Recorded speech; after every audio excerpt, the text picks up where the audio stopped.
Welcome back. I'll give you one more example for NFA and DFA construction for the strings. And here we are going to consider a language or the alphabet. Like where it is a language, it will be constructed over some alphabet. And here the alphabets considered are A and B. So the input is made up of just A and B combination. And here it contains all the strings that end with ABA. Whenever a string ends with ABA, we are going to accept it. And in front of it, like in the prefix of ABA, we may have any element over there. Now I have given a list of examples over here. And the string is just ABA, we need to accept it. And prior to that, if we have a or B or any combination of AB, we have to accept it. Okay, now we are going to construct a NFA and DFA for such a case. Construction of NFA is very simple. And we are going to take the minimal input, like when it is just ABA alone, we need 4 states to process these 3 elements in the input. Okay, so the last will be the final state and this is the starting state. I give the name of the states as 0, 1, 2 and 3. And the input is just ABA. We are moving to this final state. When the input is just ABA, we are reaching this final state. And this is a case of NFA, and I told you NFA is a case where on an input from a state we may have a transition or we may have a number of transitions also. So now we are going to accept all the strings that end with ABA. So the ending should be ABA. Prior to that, in the suffix of it, like we can have, in the prefix of it, we may have either A or B. Will remain in the state 0 itself, and when it ends with ABA, we are going to reach a final state. So this is in case of a non-deterministic finite automata. Now we have to construct a deterministic finite automata for the same case, and it is the DFA. Again, it is same. For the minimal input, we need to construct the states.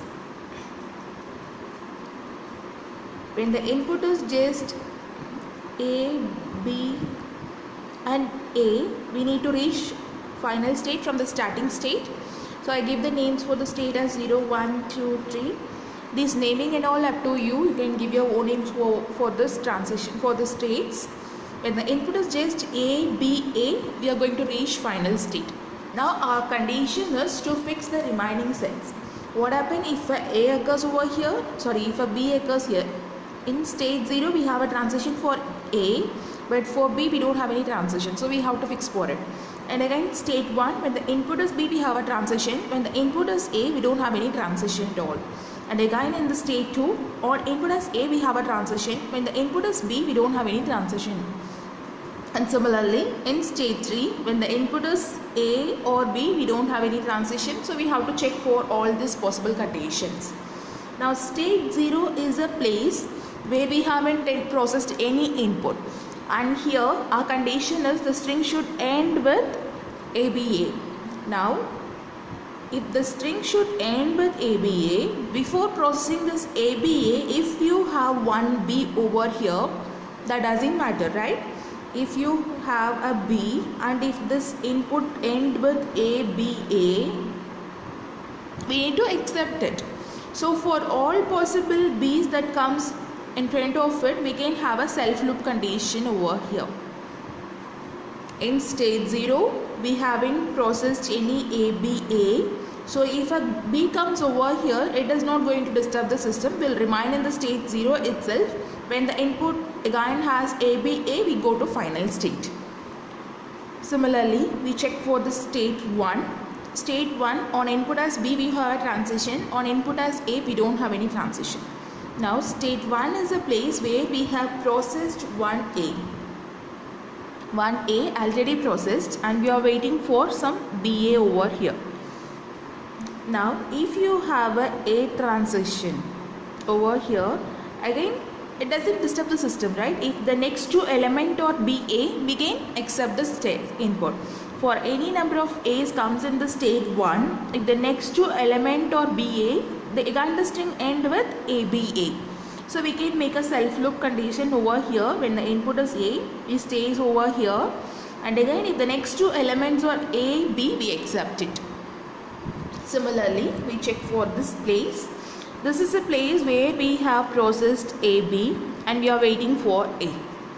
Now listen carefully. If a B comes over here, it entirely changes, right?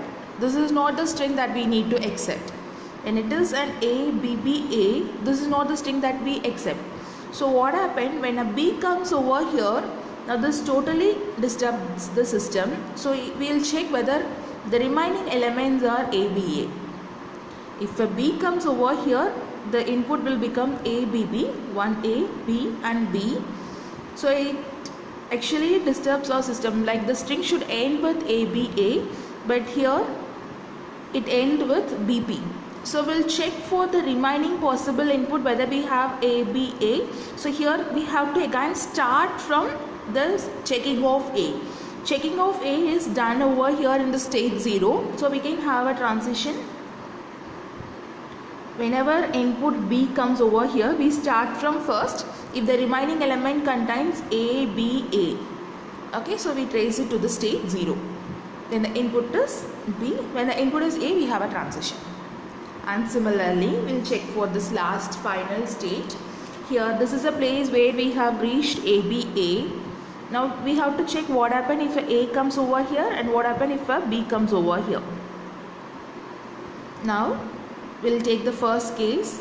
We already checked A, B, A, and if A comes over here, we have to check whether the next two element are BA. Okay, the string should end with BA, that is a condition. If A comes in the final state, we have to check whether the remaining two elements are BA. If it is BA, we can trace it to the final state. So the processing of this BA is done in the state 1. See here, B and A, we reach final state. So when the input is A, we trace back to the state to check whether the next two element are BA and we reach final state over there. And the condition is, the next one is in the state 3, we have already processed A, B, A. Now if a B occurs over here, listen carefully, if a B occurs over here, we already have A, B. A is processed over here. If a B occurs, if the next element is A, we have to go to an accepting state. Okay, so processing of this single A is done in the state 2. So if a B comes, we take this A, B and A and we reach the final state. Now here, this is a DFA condition where from each and every state on both the inputs we have a transition. And this is DFA that is used to accept all the language that end with ABA. Thank you.